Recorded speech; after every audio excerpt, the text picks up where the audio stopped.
Assalamualaikum warahmatullahi wabarakatuh.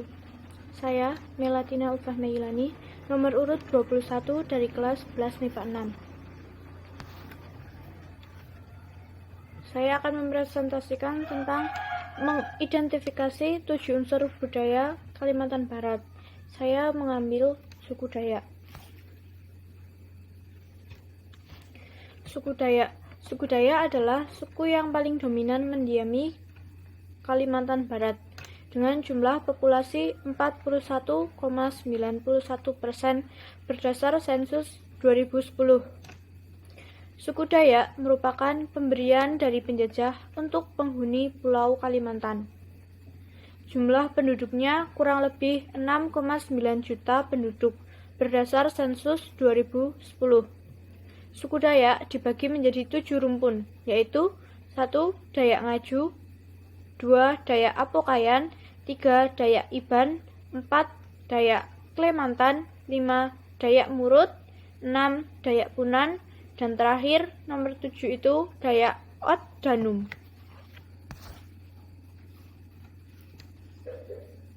Religi. Masyarakat Dayak memiliki keyakinan tentang wujud tertinggi di mana segala kekuatan yang ada di jagat raya berasal dari Yang Tunggal. Wujud tertinggi ini menguasai manusia, dewa, roh halus, dan roh leluhur. Dewa dan roh halus diberi tugas untuk menjaga dan menguasai suatu tempat tertentu dalam dunia ini.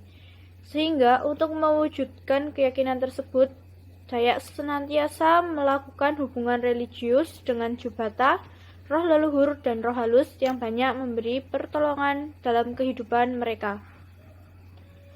Untuk menganut agama, mereka menganut agama Islam, Katolik, Kristen, Hindu, Buddha.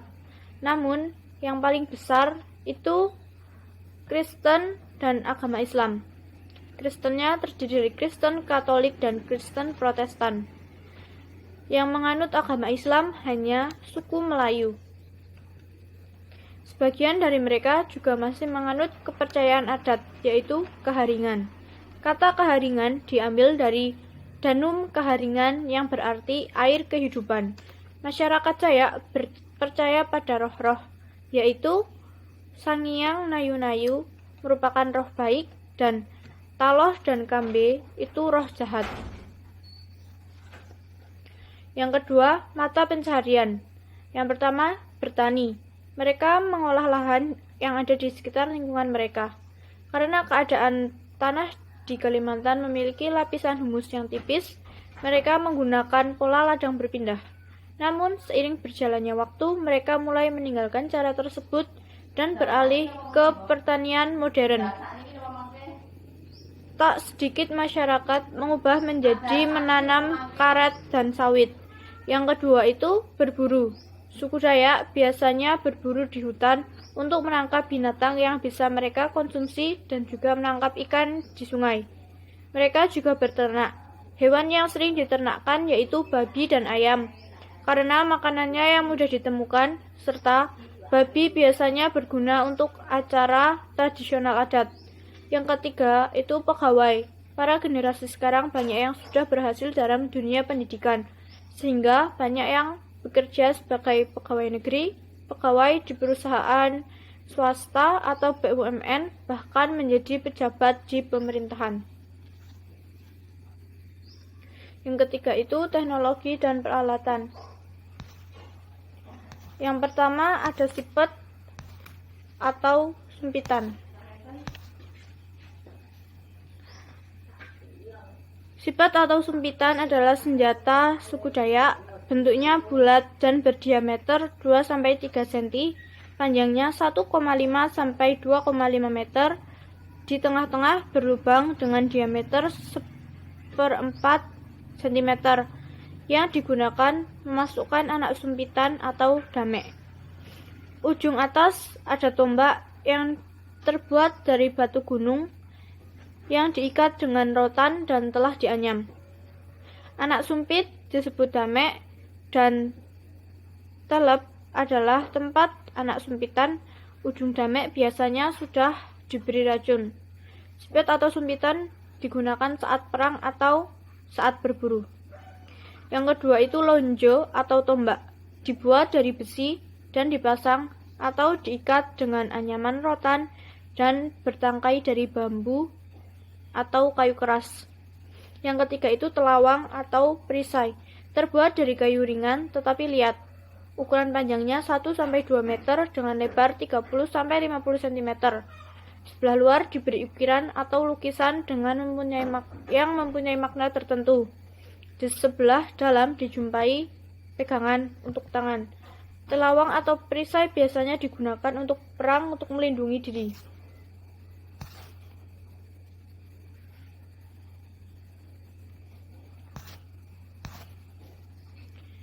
Mandau. Mandau merupakan senjata utama dan merupakan senjata turun-temurun yang dianggap keramat. Bentuknya panjang dan selalu ada ukiran baik dalam bentuk tatahan atau ukiran biasa. Mandau terbuat dari batu gunung, ditatah, diukir dengan perak, emas atau tembaga dan dihiasi dengan bulu burung atau rambut manusia. Mandau mempunyai nama asli yang disebut Mandau Ambang, Birang, Bitang, Pono, Ajun, Kajau. Merupakan barang yang mempunyai nilai religius karena dirawat dengan baik oleh pemiliknya. Batu-batuan yang sering dipakai sebagai bahan dasar pembuatan mandau yaitu batau sanaman mantikel, batu mucat atau batu tengger, batu montalat. Kemudian ada dohong. Dohong itu tajam sebelah menyebelah, bulunya terbuat dari tanduk dan sarungnya dari kayu. Senjata ini hanya boleh dipakai oleh kepala-kepala suku, Demang, Basir. Senjata ini kerap dibawa dalam kegiatan berburu untuk melindungi diri dari serangan binatang buas dalam jarak yang dekat. Yang keempat, ada kesenian. Yang pertama, tari. Tari Ajat Temuai Datai. Istilah Ajat Temuai Datai memiliki maksud masyarakat bersyukur kepada Tuhan karena telah datang temuai atau tamu di Kalimantan. Dari maksud tersebut dapat disimpulkan bahwa tari ini difungsikan untuk menyambut para tamu. Sekarang ini, tari tersebut digunakan ketika menyambut tamu kenegaraan atau menyambut kunjungan wisatawan ke kampung Dayak Mualang. Dulunya tarian tersebut memiliki arti sakral karena para penduduk menarikan saat peperangan. Yang kedua ada tari Manang atau tari Balian. Ini adalah tarian sakral yang umumnya dipentaskan pada upacara adat Balian atau Bemanang. Tari ini berfungsi sebagai tari penyembuhan yang bertujuan untuk mengusir pengaruh dari roh jahat yang menyebabkan penyakit. Itulah mengapa dalam tarian ini terdapat penari yang berperan sebagai dukun yang membacakan jambi-jambi. Yang ketiga, tari pedang Mualang. Tari jenis tunggal yang lebih umum dipentaskan untuk hiburan semata. Beberapa event yang biasanya disertai dengan pementasan ini adalah event pernikahan atau gawai belagi Dayak, pesta panen padi gawai Dayak, dan lainnya. Tari ini termasuk kategori tarian atraktif yang ditarikan dengan menggunakan pedang sebagai propertinya.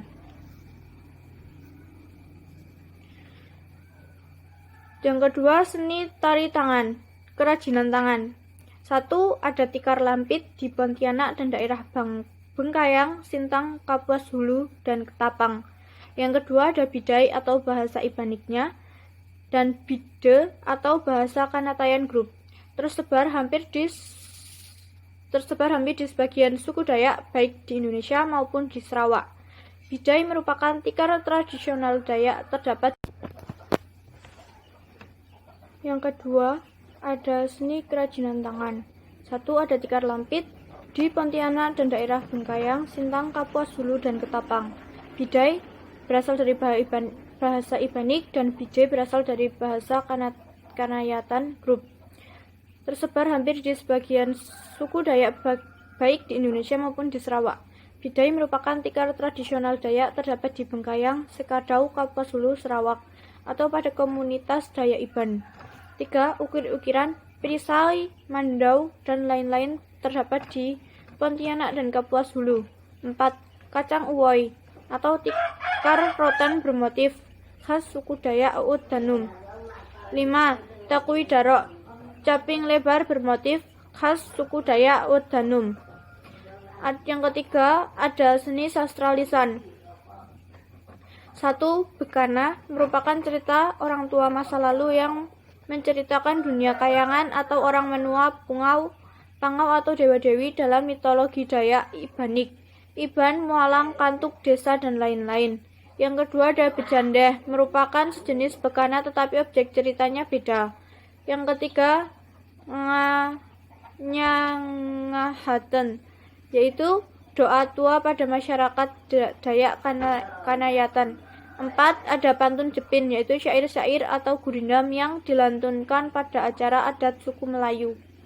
Pada suku Dayak Uud Danum, sastra lisannya yang pertama, Kolimoi, itu zaman kedua tentang kehidupan manusia Uud Danum di langit. Yang ketiga ada Tahtum, atau zaman ketiga, tentang cerita kepahlawanan dan pengayauan suku Dayak Uud Danum ketika sudah berada di bumi. Misalnya, bagaimana mereka mengayau sepanjang sungai Kapuas sampai penduduknya tidak tersisa, sehingga dinamakan Kapuas Buhang atau Kapuas yang kosong atau penghuninya habis. Lalu mereka mencari sasaran ke bagian lain pulau Kalimantan, yaitu ke arah Kalimantan Tengah dan Kalimantan Timur, dengan membawa nama-nama daerah di Kalimantan Barat, sehingga itulah mengapa di Kalimantan Tengah juga ada sungai bernama Sungai Kapuas dan Sungai Melawi. 3. Parung, Kandan, dan Kendau. Parung adalah sastra lisan sewaktu ada pesta adat atau perkawinan. Kandan adalah bahasa sastra paling tinggi di kalangan kelompok suku Uud Danum, Dohoi, Sorafai, Pangin, Siang, Murung, dan lain-lain, yang biasa digunakan untuk menceritakan Korimoi, Parung, Mohpasah, dan lain-lain. Sementara Kendau adalah bahasa sastra untuk mengolok-olok atau bergurau.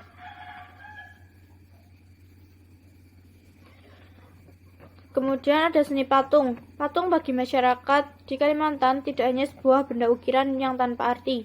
Patung bagi masyarakat Kalimantan, terutama Kalimantan Barat, memiliki ikatan kuat dengan nenek moyang yang kadang dibuat dengan sejumlah ritual tertentu.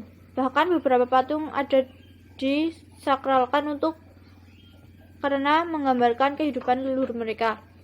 Lalu ada seni rias.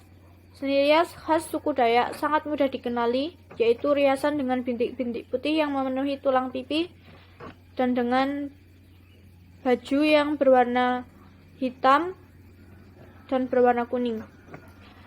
Kemudian adalah alat musik atau sapek. Sapek biasa dimainkan sebagai instrumen menyendiri atau melulu musik atau juga iringan tari. Sapek adalah salah satu musik Dayak yang spesial. Walaupun banyak orang yang bisa main, namun para pemain yang khusus memiliki teknik yang spesial pula.